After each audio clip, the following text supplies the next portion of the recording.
యాదాద్రి భువనగిరి జిల్లా Rajapeta MRO ACB అధికారినంటూ కుచ్చుటోపీ పెట్టిన ఘటన కలకలం రేపింది. నువ్వు అవినీతికి పాల్పడుతున్నావంటూ డబ్బులు డిమాండ్ చేశారు దుండగులు. అరెస్ట్ చేయకుండా ఉండాలంటే డబ్బులు ఇవ్వాలని డిమాండ్ చేశారు. అయితే ఇది నిజమని నమ్మి 3,30,000 ఆన్లైన్ ద్వారా బదిలీ చేశారు ఎంఆర్ఓ దామోదర్.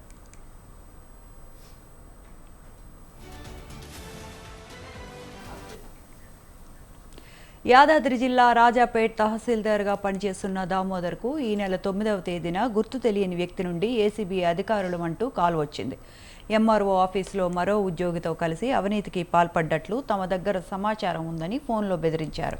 తాను చెప్పిన అకౌంట్కి డబ్బులు బదిలీ చేయాలంటూ దామోదర్ను బెదిరించాడు దుండగుడు. ఈ క్రమంలో 3,30,000 నగదును ఆన్లైన్ ద్వారా ట్రాన్స్ఫర్ చేశారు. ఈ ఘటనపై దామోదర్ కొడుకు రాహుల్ రాచకొండ సైబర్ క్రైమ్ పోలీసులకు ఫిర్యాదు చేశాడు. పోలీసులు కేసు నమోదు చేసుకొని దర్యాప్తు చేస్తున్నారు.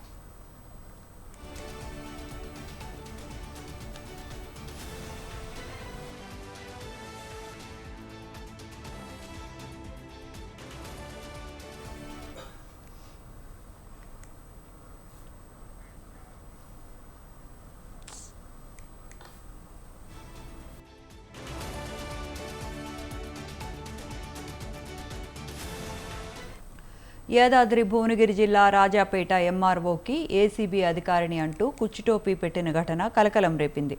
నువ్వు అవినీతికి పాల్పడుతున్నావంటూ డబ్బులు డిమాండ్ చేశారు దుండగులు. అరెస్ట్ చేయకుండా ఉండాలంటే డబ్బులు ఇవ్వాలని డిమాండ్ చేశారు. అయితే ఇది నిజమని నమ్మి 3,30,000 ఆన్లైన్ ద్వారా బదిలీ చేశారు ఎంఆర్ఓ దామోదర్.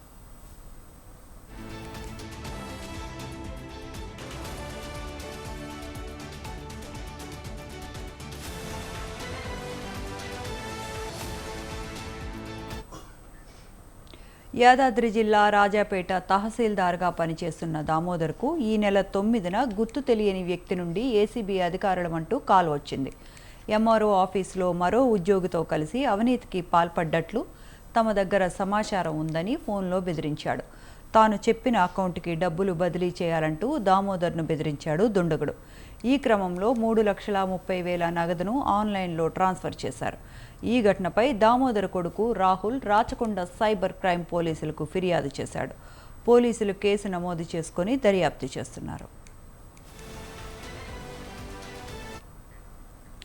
ఈ ఘటనకు సంబంధించిన మరిన్ని అప్డేట్స్ మా కరెస్పాండెంట్ సతీష్ ఫోన్ లైన్లో అందిస్తారు. Satish, good afternoon. దీనికి సంబంధించిన డీటెయిల్స్ ఏంటి?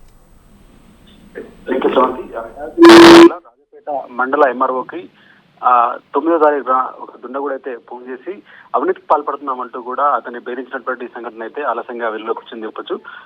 ఏదైతే ఎంఆర్ఓ ఆఫీస్ లో జరుగుతున్నటువంటి కార్యకలాపాల నేపథ్యంలో అక్కడ పనిచేస్తున్నటువంటి ఇతర ఉద్యోగులతో కలిసి అవినీతికి పాల్పడుతున్నామంటూ ఆయనని బెదిరించినట్టుగా తెలుస్తోంది. ఏసీబీ అధికారులంటూ కూడా బెదిరించి ఆయన వద్ద నుంచి దాదాపు 3,30,000 ఆయన చెప్పిన అకౌంట్ కు ట్రాన్స్ఫర్ చేయించుకున్నటువంటి ఘటన అయితే నెలకొందని చెప్పొచ్చు. దీన్ని ప్రస్తుతానికి ఇప్పటివరకు కూడా గోప్యంగా ఉంచినటువంటి నేపథ్యంలో అయితే ఇదే తరహా కాల్స్ ఇతర యాదాద్రి భువనగిరి జిల్లాలోని ఇతర మండలాల్లో ఉన్నటువంటి ఒకరిద్దరు ఎంఆర్ఓలకు కూడా వచ్చినట్టు తెలుస్తుంది. అయితే ఎవరు దీనిపైన స్పందించకపోవడంతో ఇప్పుడు ఈయన దాదాపు ఎంఆర్ఓ దామోదర్ అనేటువంటి ఎంఆర్ఓ 3,30,000 ఆయనకు ట్రాన్స్ఫర్ చేసినటువంటి నేపథ్యంలో ఆలస్యంగా మోసం జరిగిందని గ్రహించినటువంటి సందర్భంలో కూడా అతని కుమారుడు రాచకొండ కమిషనర్ సైబర్ క్రైమ్ పోలీసులకు ఫిర్యాదు చేసినాడు. సో ఈ నేపథ్యంలో ఈ వార్త అంతా ఇప్పుడు సోషల్ మీడియాలో కూడా చక్కలు కొడుతున్నటువంటి పరిస్థితి ఉంది. సో అయితే ఎవరైతే ఎంఆర్ ఆఫీస్ లో ఎంఆర్ఓతో పాటు ఇతర ఉద్యోగులు ఎవరైతే ఉంటారో వాళ్ళతో కలిసి అవినీతికి పాల్పడుతున్నాం అనే దానిపైన కూడా ఇప్పుడు సాధారణ జనరల్ గా కూడా ఏసీబీ అధికారులు దీనిపైన కూడా విస్తరించినట్టు తెలుస్తుంది. ఎందుకంటే ఎంఆర్ ఆఫీస్ లో గతంలో కూడా చాలా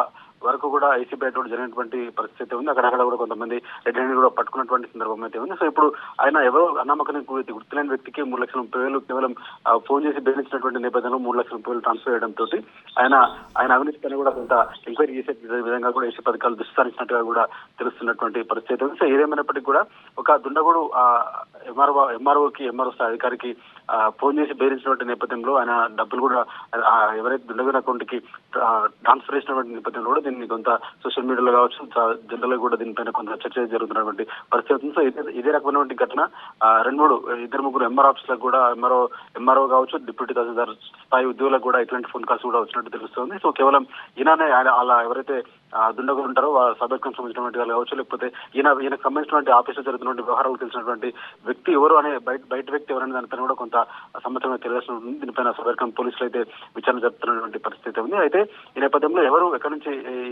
ఎంఆర్ఓని భయపెట్టారు, ఎంఆర్ఓ దామోదర్ని భయపెట్టిన దానిపైన పోలీసుల విచారణ అయితే కొనసాగుతుంది. అయితే ఎట్లాంటి అవినీతి జరగకపోతే ఆయన ఎందుకు భయపడి ఆయన 3,30,000 తన అకౌంట్ కు ట్రాన్స్ఫర్ చేసిన దానిపైన కూడా కొంత చర్చ జరుగుతున్నటువంటి పరిస్థితి ఉంది. సో మొత్తానికి ఎంఆర్ఓ దామోదర్ అవినీతి చేశారంటూ కూడా కొంత స్థానికంగా చర్చ అయితే జరుగుతున్నటువంటి పరిస్థితి ఉంది. ఆయనతో పాటు ఎంఆర్ఓ కార్యాలయంలో ఉన్నటువంటి కొంతమంది ఉద్యోగులు కూడా అవినీతికి పాల్పడుతున్న దానిపైన కూడా కొంత చర్చ అయితే జరుగుతున్నటువంటి పరిస్థితిగా చూడొచ్చు. Right, thank you Satish.